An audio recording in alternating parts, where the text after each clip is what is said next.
नमस्कार माझ्या शेतकरी मित्रांनो. मी आज तुमच्याशी शेतकरी उत्पादक कंपनी याविषयी सविस्तर माहिती देणार आहे.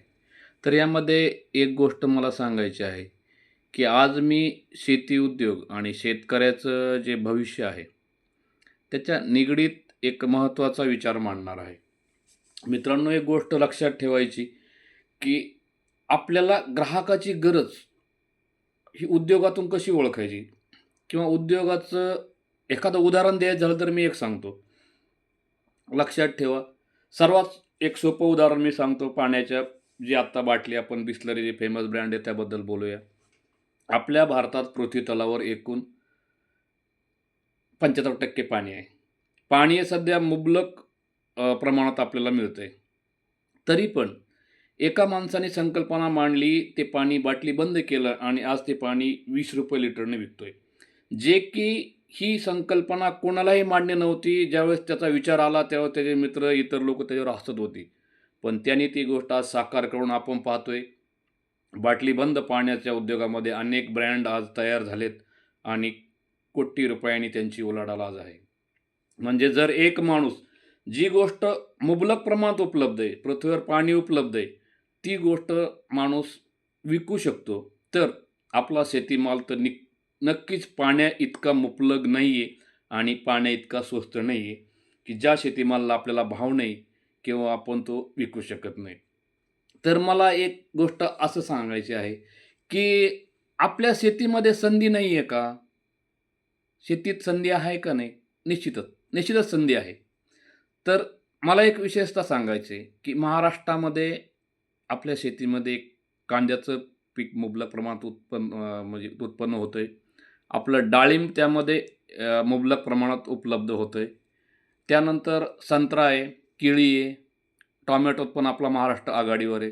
म्हणजे आपल्याकडे उत्पादन हे भरपूर प्रमाणात होतंय.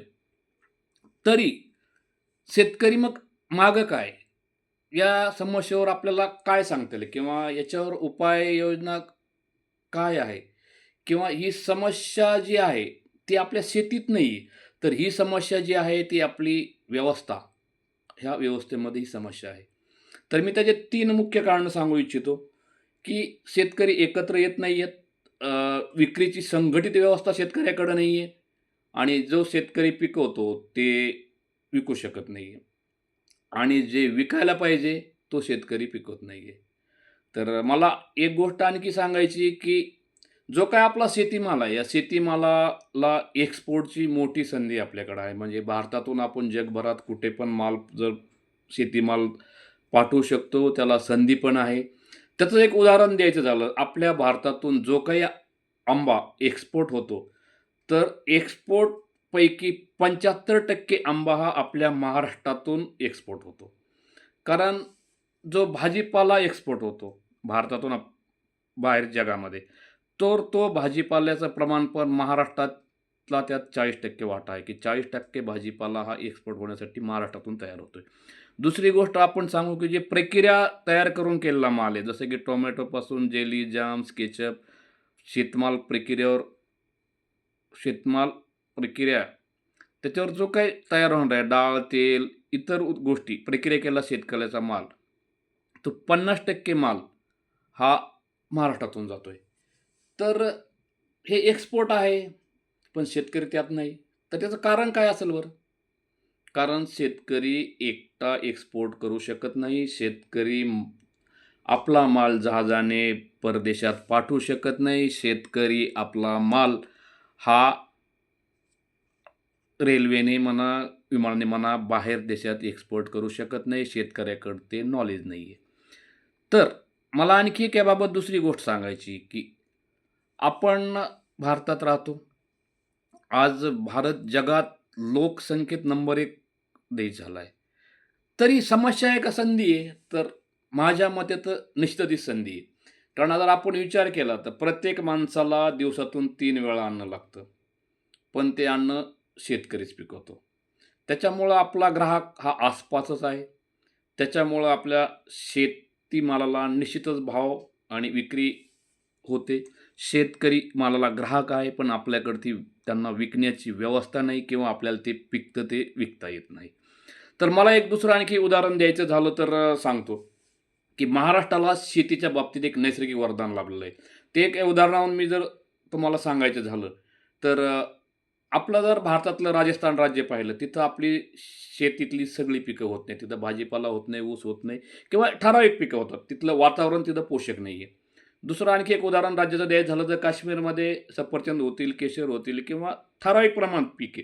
म्हणजे मल्टी क्रॉप म्हणजे सगळं पिके, भाजीपाला, फळे तिथे पिकत नाही आहे. पण महाराष्ट्रात ही मोठी ताकद आहे. कारण महाराष्ट्रातलं नैसर्गिक वातावरण हे शेतीसाठी पूरक आहे. महाराष्ट्रामध्ये विविध प्रकारचा भाजीपाला होतो, विविध प्रकारची फळे होतात, विविध प्रकारचं अन्नधान्य पिकवलं जातं. त्याच्यामुळं आपलं नैसर्गिक वातावरण फार चांगलं आहे आणि मल्टी क्रॉप आपण महाराष्ट्रामध्ये घेऊ शकतो. दुसरं आणखी एक मला एक उदाहरण झालं तर आज भारतामध्ये 30 ते 35% शेतीमाल हा वाहायला जातो. भाजीपाला म्हणा, काही म्हणा. त्याचं एक उदाहरण द्यायचं झालं तर शेतकऱ्याच्या जर टोमॅटोला भाव मिळाला नाही, तर शेतकरी टोमॅटो रस्त्यावर फेकून देतो किंवा त्याची नासाडी होते. कारण आपल्याकडं काय आहे, त्याच्यावर प्रक्रिया करण्याचे उद्योग नाहीत किंवा शेतकऱ्याला ते नॉलेज नाही. पण त्याच गोष्टीचा फायदा इतर कंपन्या घेतात, व्यापारी घेतात. त्याच टोमॅटोचा सॉस करतात, केचप बनतो आणि कंपन्या कोटींनी रुपये कमावतात. फरक कुठे आहे? प्रक्रिया आहे, पण आपल्याकडे प्लॅनिंग नाही आहे. तर मला आणखी एक सांगायचं झालं, आपण हे कधी पाहिलंय का? आपल्या शेतीमध्ये जे विकतं तेच पिकवा. पण आपल्याकडं ते ज्ञान नसल्यामुळं शेतकरी ती गोष्ट करत नाहीये. आपण कधी पाहिलंय का, की अंड्याला भाव नाही म्हणून अंडी रस्त्यावर फेकली? बोकडाच्या मांसाला भाव नाही म्हणून मटण रस्त्यावर फेकलं? बिलकुल नाही. कारण काय आहे, ह्या गोष्टीला मागणी आहे. शेतकरी या गोष्टीकडे लक्ष देत नाही. शेतकरी एकत्र येऊन वेगळीच पिकं घेतो. त्यांना नॉलेज नसल्यामुळं, मार्केटचं ज्ञान नसल्यामुळं आणि शेतकरी आपला तोट्यात जातो. तर मला आणखी एक सांगायचं आहे, कारण ह्या अंडी, मांसाला आधी मार्केट ठरलेलं आहे, फिक्स भाव आहे. पण आपल्या शेतमालाला भाव नाही आहे, हमी भाव नाही आहे. तर हेच ज्ञान आपल्याला सरपंच मंगेश साबळे युवा मंच यांच्या माध्यमातून घ्यायचं आहे. आपल्या शेतीमध्ये आणखी एक गोष्ट सांगायचं झालं तर शेतीतल्या जे शेतमाल आहे त्याच्यावर व्हॅल्यू ॲडिशन आपण होत नाही. तर ते व्हॅल्यू ॲडिशनचं एक उदाहरण असं मी सांगतो. आपण आता सध्या पाहतो शेतकऱ्याच्या शेतामध्ये गहू पीक आहे. गव्हाचा जर माल निघाला तर शेतकरी तो व्यापाऱ्याला दुकानामध्ये 2,000 ते ₹2,200 विकतो. पण तोच व्यापारी त्याच्यावर पॅकिंग, ग्रेडिंग करून तो माल 30 ते ₹35 विकतो. म्हणजे नफा कोणाचा झाला? शेतकऱ्याचा की व्यापाऱ्याचा? निश्चितच व्यापाऱ्याचा झाला. व्यापारी ही गोष्ट शेतकऱ्याकडून ₹20-22 गहू घेतो, 10-15 दिवस तो वाळवतो, त्याच्यावर क्लिनिंग, ग्रेडिंग, पॅकेजिंग करून तो विकतो. 30 ते ₹35 त्याला भाव मिळतो. म्हणजे शेतकरी 10 दिवसात शेतकऱ्यापेक्षा दुप्पट नफा व्यापारी कमवतो.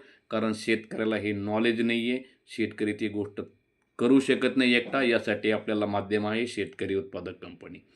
तर आपल्याला यावर एकच सांगायचं आहे, कारण एकटा शेतकरी क्लिनिंग ग्रेडिंग मशीन घेऊ शकत नाही आहे. पण जर शेतकरी उत्पादक आपण कंपनी स्थापन केली, तर शेतकरी उत्पादक कंपनी ती मशीन घेऊ शकते, त्याच्यावर क्लिनिंग ग्रेडिंग करू शकते, त्याची पॅकेजिंग करू शकते आणि मार्केटिंग पण करू शकते. एकटा शेतकरी मार्केटिंग करू शकत नाही आहे. तर मला यातून एक सांगायचं आहे, की पाणी फुकट असूनही त्याचा उद्योग होतो, पण शेतीत संधी नाही असं म्हणणं हा स्वतःशी अन्याय आहे. कारण तुम्ही पाहिलं शेतीमध्ये भरपूर संधी आहेत, मुबलक संधी आहेत. आपल्याला त्या सगळ्या शेतकरी उत्पादक कंपनी स्थापन करून एकत्र यायचं आहे आणि शेतीला उद्योगाचं रूप द्यायचं आहे. ही गोष्ट आमचे सरपंच मंगेश साबळे युवा मंच यांच्या माध्यमातून आपण सतत या व्हिडिओ पाहणार आहोत, ह्या गोष्टी करणार आहोत. जय जवान, जय किसान.